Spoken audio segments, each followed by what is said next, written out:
But first, a little girl's life-changing injury and her family's mission to prevent it from happening to anyone else. I would much rather be toting around a booster seat than a wheelchair.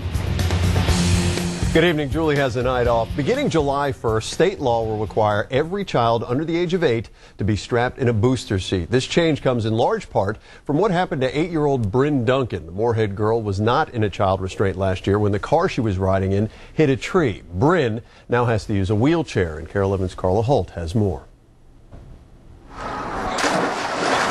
On one of the first warm days of June, the Duncan girls find themselves in a pool. Laughing, splashing, acting like the children they are.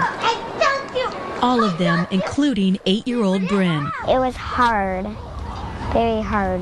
And that word alone describes Brinn's last year. On August 18th, Brinn was riding in the back seat when her grandmother blacked out and hit a tree. The impact and an ill-fitting seatbelt combined to snap Brinn's back, tear and crush her spinal cord. She had extensive internal injuries, and she would just lay there and say, I can't, I can't, I can't. And I was like, no, you can. You can say it hurts, you can say I don't feel good, but you can't say the words I can't. Over the next 3 months, Brinn would undergo 3 different surgeries. She lost a kidney, her gallbladder, and appendix. She also lost her ability to walk. Winter was hard because Brinn was an ice skater. Brinn has endured milestones marking the departure from her former life. I just stood there and cried, looking at her bike.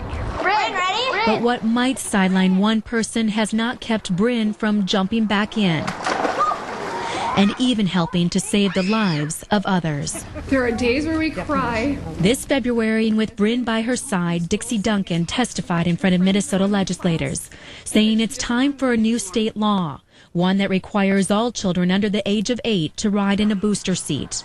For this family, it's their way of giving back. I'm glad because I don't like to see other people getting hurt. I would much rather be toting around a booster seat than a wheelchair. That's what we've been dealt, and that's what we're going to do the best with what we've got. And the best is what Brinn also brings to her every day, along with the courage and a strength she says comes from her family and faith. It's definitely a God thing. It's a miracle.